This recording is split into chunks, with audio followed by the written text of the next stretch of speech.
Des étudiants d'écoles de design et des industriels ont imaginé des concepts qui apportent des solutions ingénieuses aux difficultés que peuvent rencontrer les personnes âgées et handicapées. La cuisine Andy présente des fonctionnalités et une ergonomie adaptées aux personnes circulant en fauteuil roulant. Nous, on est parti de modules standards et on les a positionnés à une hauteur différente de nos cuisines classiques. Par exemple, ça représente une demi-colonne qui fait 1,44 m de hauteur.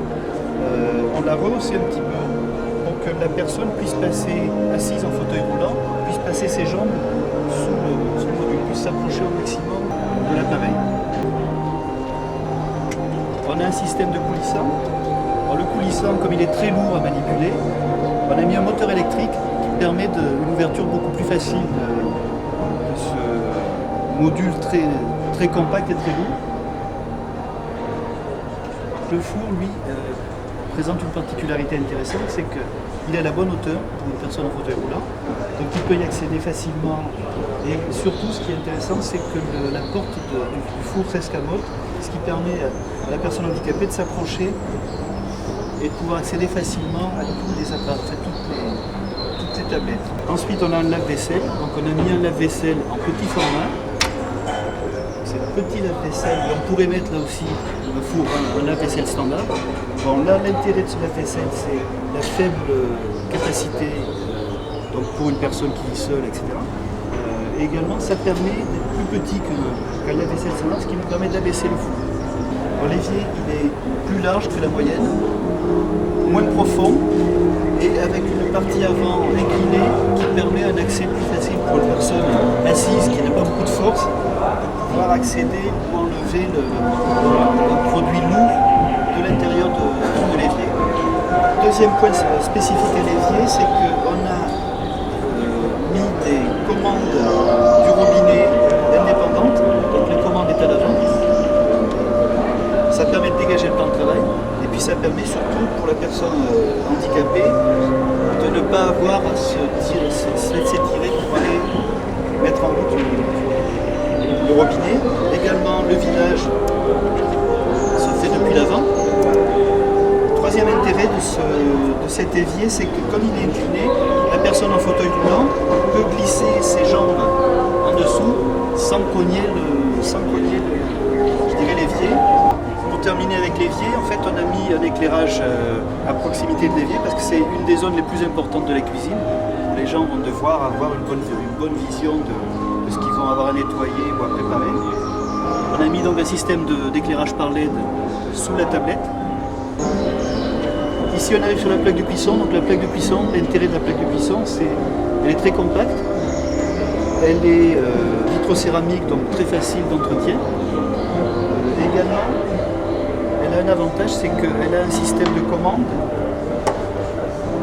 très accessible pour des personnes handicapées qui peuvent avoir des problèmes de préhension, type arthrose, etc. Avec uniquement ce bouton, ils peuvent commander absolument tous les feux, les réglages. Donc on a fait une haute inclinée parce qu'on veut éviter que les gens se cognent contre la haute lorsqu'ils vont cuisiner. Également, le problème de la personne en fauteuil roulant, c'est de pouvoir déplacer des plats, en particulier des plats chauds, pour pouvoir les amener de la plaque de cuisson vers la table où elle va manger. On s'est aperçu qu'elle a besoin d'un module qui lui permet de poser ses plats chauds et qu'elle peut déplacer en même temps qu'elle se déplace sur son fauteuil roulant. Le projet Cuisine de lumière répond aux déficiences sensorielles, notamment chez les seniors. L'intensité de la lumière varie en fonction des activités et structure l'espace en plusieurs zones. Nous avons essayé de travailler avec la lumière comme un élément moteur de notre recherche dans notre travail pour pallier à différents problèmes que peuvent avoir donc les seniors, à savoir donc pallier aux problèmes sur la zone d'hygiène, la zone préparation et la zone de cuisson. Pour les zones de cuisson, ce qu'on a cherché à faire, c'était de reprendre déjà les premiers codes, à savoir les boutons avec les thermostats et les indications temporelles que connaissent déjà les seniors, mais on y a associé donc une information lumineuse et colorée qui va nous permettre dans un premier temps de choisir la chaleur de notre plaque, ce qui va se répercuter par la colorisation du halo lumineux autour de notre casserole. Le temps va être symbolisé par une passe qui va s'effacer progressivement le long du cercle. Et lorsque le repas est prêt, cela nous est indiqué par un petit élément vert. Et toutes ces informations vont être reportées sur un élément nomade. Pour le senior qui regarde son feuilleton, il va pouvoir depuis son salon savoir si tel aliment est prêt ou si jamais il a oublié d'éteindre le robinet ou une de ses plaques. Concernant l'élément de préparation, ce qui nous intéressait, c'était de pallier au problème des éclairages plafonniers et d'avoir un élément frontal qui va nous permettre, sans nous éblouir, avoir un éclairage assez diffus et assez clair concernant la préparation pour la découpe. Et concernant la zone hygiène, nous sommes intéressés à la lumière ionisante qui est utilisée actuellement dans l'industrie agroalimentaire, notamment pour nettoyer toutes les impuretés et les différentes particules. Et concernant donc le robinet, on a un élément dont la couleur va permettre de varier et nous indiquer la chaleur et la température de l'eau de notre cuisine. Donc voilà. Le projet SenseLine s'adresse aux personnes malvoyantes. Il s'agit d'une rampe greffée sur le plan de travail existant et qui sert d'interface et de guide entre l'usager et les différentes fonctions de la cuisine. Le projet SenseLine, en fait, est un projet adapté aux personnes atteintes de cécité partielle ou totale, avec comme point fort de concevoir un produit sans rappeler le handicap de ces personnes atteintes. Donc on est parti dans une notion d'universalité. L'idée principale, c'est de pouvoir sécuriser et donner une nouvelle ergonomie à un plan de travail de cuisine en rapportant toutes les commandes de fonctions telles que la robinetterie ou les commandes de plaques de cuisson sur un élément en façade donc, de cette main courante. L'idée, c'est de pouvoir en fait de démarquer chaque espace de travail, donc que ce soit l'eau, la préparation du repas ou la cuisson, par des ruptures, de façon à ce que visuellement et tactilement parlant, on sente justement cette différenciation.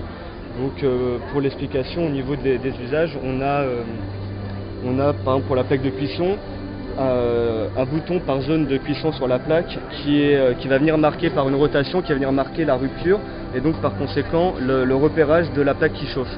Après on se déplace sur la main courante, on a le bouton pour la hotte, deux prises électriques qui s'activent par rotation, ainsi qu'un bouton d'éclairage ici qui permet l'éclairage local du plan de travail et un second qui permet l'éclairage général de la pièce. Ensuite pour la commande, l'activation de l'eau, on agit par une pression qui permet de contrôler le débit et ensuite la température s'effectue par rotation de cette commande-là. Même si ces solutions sont d'abord conçues pour aider les personnes handicapées ou âgées, les concepteurs ont fait en sorte qu'elles puissent s'adapter et plaire aussi au grand public.